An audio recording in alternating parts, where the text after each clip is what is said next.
हाय, मैं जवाहर शर्मा। आइए आपको समझाते हैं आखिरकार पूरे भारत में इतना विद्यार्थी लोग बवाल क्यों मचाए हुए हैं। क्या कारण है? इसका मेन कारण है अग्निपथ स्कीम। अग्निपथ स्कीम के बारे में हम एक वीडियो बना चुके हैं जिसका समय बहुत छोटा था, इस वजह से उसमें पूरी बातें नहीं समझा पाए। आइए जो बातें जानकारी छूट गई थी उन बातों को आगे बढ़ाते हैं। आइए समझते हैं पार्ट 2 में अग्निपथ स्कीम को लेकर के। सबसे पहले यह समझेंगे कि आखिर अग्निपथ स्कीम के तहत जो अग्निवीर उसमें भर्ती होंगे उसको किस हिसाब से वेतन मिलेगा। आइए उसको चारों साल का क्रमवार देखते हैं कितना कितना मिलेगा। तो देखिए ईयर्स कस्टमाइज्ड पैकेज जो मंथली मिलेगा, यहाँ देखिए इन हैंड उसको 70% दिया जाएगा। Contribution to Agniveer corpus fund में 30% का कर जाएगा और contribution to corpus fund by government of India यह भी उसमें 30% जमा करेगी। तो आइए समझते हैं कैसे कैसे क्या क्या उसको मंथली का प्रावधान है। तो फर्स्ट साल उसको 30,000 रुपया पर मंथ दिया जाएगा, जिसमें से कि 30,000 का 70% 21,000 रुपया उसके हाथ में दिया जाएगा और 9,000 रुपया उसका काट लिया जाएगा और काट करके कॉर्पस फंड में जमा कर दिया जाएगा। जितना पैसा उसका कटेगा उतनी ही पैसा सरकार जो है उसके फंड में जमा कराएगी, यानी कि 9,000 रुपया। ऐसा साल भर तक चलेगा, यानी कि 12 माह तक।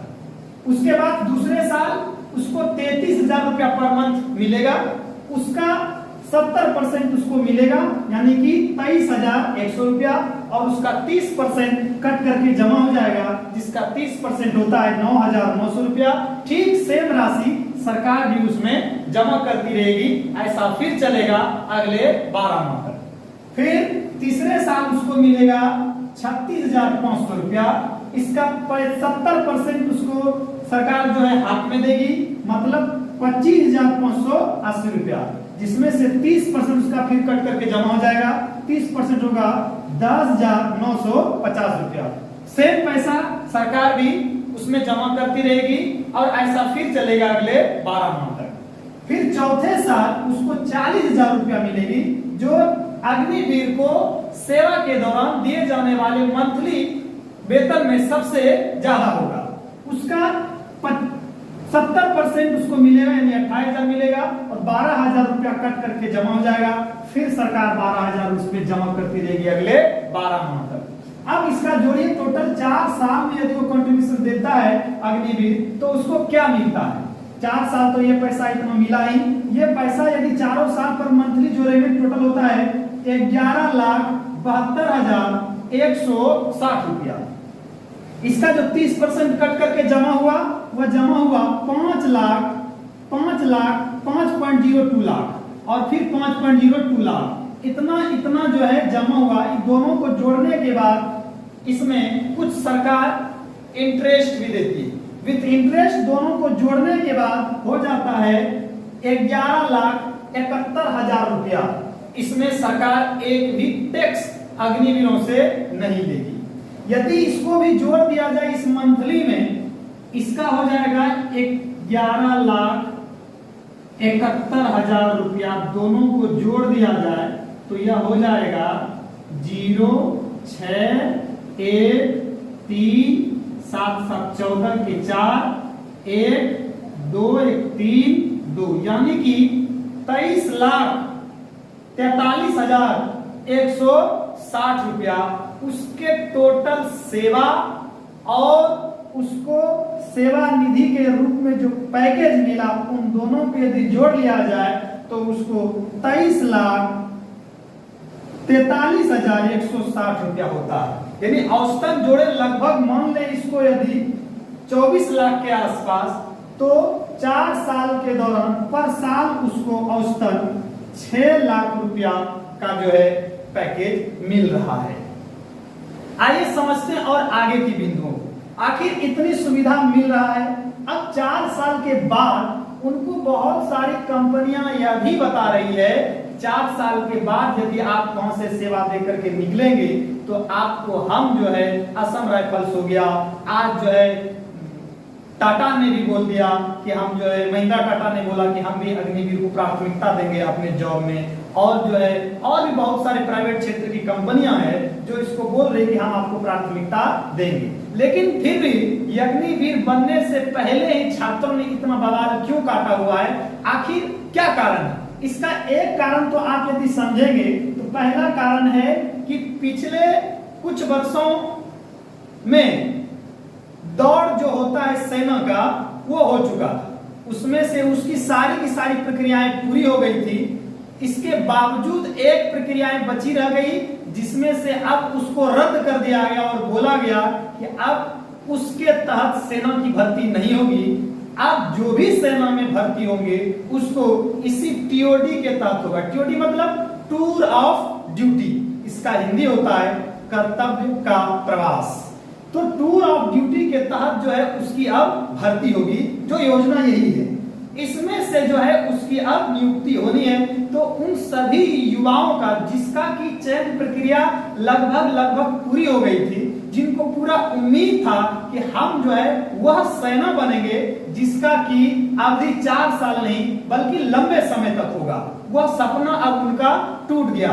कुछ छात्र आत्महत्या तक कर रहे हैं, सुनने में न्यूज में आ रहा है। लेकिन मैं उन छात्रों से अपील करूंगा कि आत्महत्या किसी भी समस्या का समाधान नहीं है। और गहराई से पता लगाने के लिए आइए हम अंतर करते हैं पहले की सैनिक सुविधा और अग्निवीर को मिलने वाली सुविधा में क्या अंतर है, तब थोड़ा कारणों का अच्छे से पता लगा पाना संभव हो पाएगा। आइए समझते हैं इसको। सैनिक पहले का बनाम अग्निवीर अभी जो प्रक्रिया में है, पहले जानते हैं किसे क्या मिलेगा। सैलरी जो रेगुलर सैनिक है उसको टोटल मंथली 25,000 रुपया पर मंथ मिलेगा। इन हैंड उसको जो है 21,700 रुपया। और अग्निवीर को फर्स्ट ईयर 30,000 जैसा कि पहले वीडियो में देखें, और इन हैंड 21,000। चौथे साल उसको 40,000 मिलेगा, इन हैंड उसको 21,000। इससे तो सैलरी यहाँ इसका ज़्यादा है चौथे साल में। दूसरा नौकरी का समय, इसमें नौकरी टोटल 19 साल का होगा, इसमें 4 साल का होगा। यह एक खासा कारण है। तीसरा ट्रेनिंग, इसमें ट्रेनिंग टोटल 11 मंथ का होगा, इसमें हाईएस्ट ट्रेनिंग 6 मंथ का होगा। आइए समझते हैं 19 साल के दौरान इसको 21,700 रुपया जो मिलेगा, इससे यह टोटल कमाएगा कितना, इसको वेतन के रूप में मिलेगा कितना, तो इसको टोटल मिलेगा 49,47,600 रुपया। इतना रुपया इस नौकरी के दौरान इसको मिलेगा। और इसमें नौकरी के दौरान इसको टोटल जो है मिलेगा 11,72,160 रुपया, और सेवा निधि के तहत मिलेगा 11,71,000। दोनों को जोड़ दें तो होगा 23,43,160 रुपया। ट्रेनिंग पीरियड समझ लिए। अब आइए पेंशन पे। पेंशन इसको आजीवन मिलेगा, एक बहुत बड़ा कारण है विवाद का। इसको पेंशन नहीं मिलेगा। अगला इंश्योरेंस, इसको इंश्योरेंस 20 लाख का मिलेगा, इसको 48 लाख का मिलेगा। यहां इसको ज्यादा इंश्योरेंस मिल रहा है। शहीद होने पर इसको रैंक के हिसाब से 25 लाख से लेकर के 45 लाख रुपया तक मिलेगा। इसमें उसको शहीद हो जाता है तो उसको 44 लाख रुपया मिलेगा। यह डिपेंड करेगा उसका शरीर कितना क्षति हुआ है। यदि शरीर उसका 50% क्षति हुआ है 15 लाख, 75% 25 लाख, 1% तो उसको मिलेगा 44 लाख। और साथ में जो है उसको क्या मिलेगा, 11.71 लाख का जो सेवा निधि का पैकेज है वो, और साथ ही नौकरी जो आगे 4 साल का था उसका बचा हुआ पैसा। छुट्टियां इसको 1 साल में 90 दिन का है। अभी इसमें छुट्टी का क्लियर पूर्ण रूप से नहीं किया गया है। छुट्टी उसको 1 साल में कितना दिन का मिलेगा, दूसरे साल में कितना दिन जा सकता है, तीसरे साल में उसको मिलेगा कितना मिलेगा, इन सब चीज़ों का अभी पूरा वर्णन नहीं किया गया है।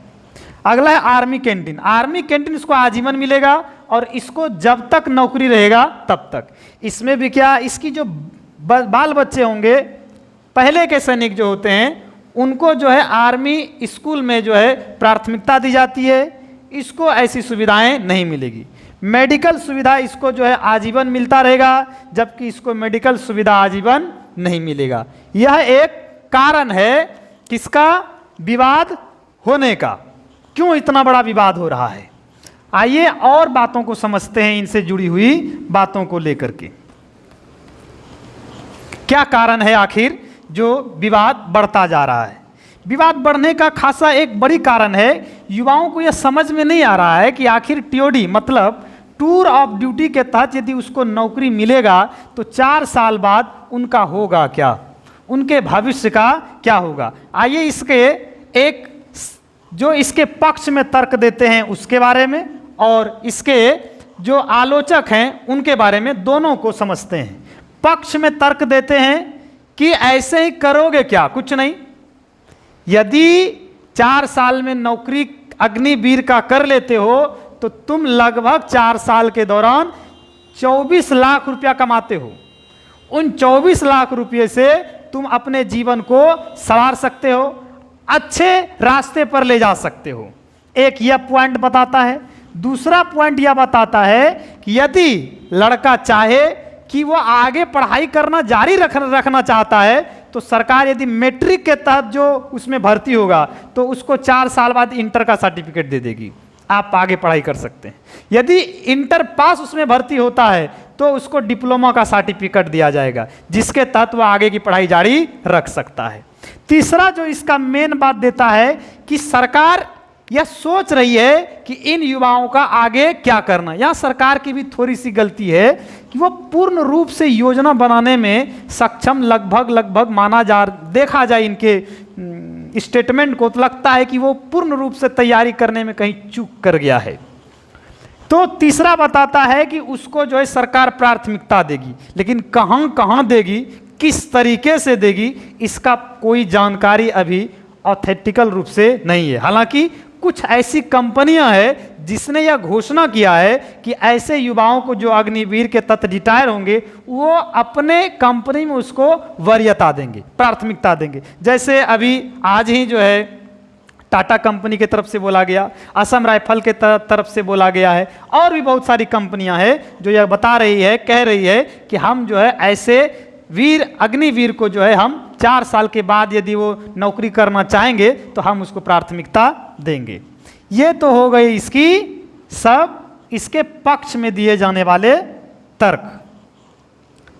और भी तर्क देते हैं, नहीं है रोजगार, इसमें रोजगार का ज़्यादा चांस है क्योंकि इसमें ज़्यादा संख्या में भर्ती होगी। अभी 24 तारीख को इसका रजिस्ट्रेशन शुरू हो जाएगा और इस 90 दिन के तहत जो है अभी 46,500 वैकेंसियां होगी, जिसमें से 40,000 आर्मी के होंगे, 3,000 जो है उसमें एयरफोर्स होंगे और 3500 के आसपास जो है नेवी में जो है वैकेंसियां निकलेगी। और इन तीनों क्षेत्रों में इसी स्कीम के तहत भर्ती होनी है। एक प्रोजेक्ट है।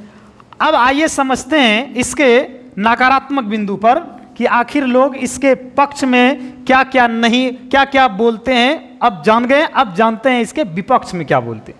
लोग कहते हैं कि जो लोगों की भर्ती होगी, सरकार पिछले वर्षों में जो है भर्तियां कराई है, उस भर्तियों के तहत जिस युवाओं का चयन होना था उसको रोक लिया गया, यह उचित नहीं है। उनको उनके तहत उनको ज्वाइनिंग दे देनी चाहिए, जबकि सरकार ने उसको बोला कि जो भी प्रक्रियाएं पूर्ण हो गई थी सब रद्द कर दी जाती है, अब जो है नई वैकेंसियां के तहत ही उनकी भी भर्ती होगी। एक यह कारण है युवाओं का जो है आंदोलन करने का। दूसरा कि युवा बोलते कि हमको टीओडी नहीं चाहिए, मतलब टूर ऑफ ड्यूटी नहीं चाहिए, हमको जैसे पहली सुविधाएं हैं वो सुविधाएं मेरे लिए ज़्यादा बेहतर है, क्योंकि हम उसमें लाइफ को सिक्योर फील करते हैं। उसमें हम अपने लाइफ को जो है 19 साल तक सेवा में देते हैं और सरकार जो है उसको जो है बहुत सारी सुविधाएं देती है, जो कुछ सुविधाएं उसको मिलती है जो अग्निवीरों को नहीं मिल पा रहा है। तीसरा कारण है, कुछ लोग बोलते हैं कि यदि युवा इसमें 17 साल में भर्ती होंगे, 21 साल में तो बेरोजगार हो जाएंगे। यदि उनकी शादी होगी तो क्या बोलेंगे, रोजगार मिला था, बाद में बेरोजगार हो गया, मैं ये किया था। एक ये बिंदु है। तीसरा, चौथा है, कुछ लोग बोलते हैं कि, कुछ लोग नहीं, कुछ रिटायर जो ऑफिसर हैं सेना के, वो भी बोलते हैं कि ये 4 साल के दौरान 1 साल समय तो उसका बर्बाद हो जाएगा, ज्वाइनिंग, ट्रेनिंग और छुट्टी में लगभग बचेगा 3 साल। 3 साल में वो अपनी जो सैनिक की कौशलता है उसको प्राप्त नहीं कर पाएगी, और यदि सैनिक की कौशलता प्राप्त नहीं कर पाएगी तो वह सेना में जो है कारगर ठीक ढंग से काम नहीं कर पाएगा। इससे हमारी जो सैनिक की जो ताकत है वह कमजोर होगा। एक और मुद्दा बताते हैं कि यदि यह सैनिक, बोला जाता है कि 100% में 75% को हटा दिया जाएगा चौथे साल में, शेष 25% को बना रखेगा। यह भी नहीं पता है कि कौन 25% उसमें रहेगा, किस योग्यता के आधार पर उसको 25% पर रखा जाएगा, इसका क्लियर नहीं किया गया है। छठा कारण है इसके विवाद का कि ये 4 में से 3 लोग जो वापस लौट करके आ जाएंगे समाज में, तो छोटी छोटी बात पर यदि कहीं झगड़ा हो जाएगा, ये ट्रेनिंग किया हुआ रहेगा, उग्र रहेगा, तो ये समाज में जो है आपराधिक गतिविधियों को बढ़ा सकता है, जिससे कि समाज में अशांति फैलेगा। जैसे लॉरेंस बिश्नोई है, उस तरीके का यह राह ना अपनिया ले, यह एक कारण है। हम उम्मीद करते हैं इन सभी कारणों पर इसका पक्ष और विपक्ष सबको जो है क्रमवार पढ़ें। उम्मीद करते हैं अब आपको अग्निपथ स्कीम को लेकर के कोई भी जानकारी इससे जुड़ी हुई जो है आपको बचा नहीं रहा है। यदि फिर भी आपको किसी प्रकार का कोई डाउट है तो आप कमेंट बॉक्स में हमको पूछ सकते हैं। वीडियो देखने के लिए धन्यवाद।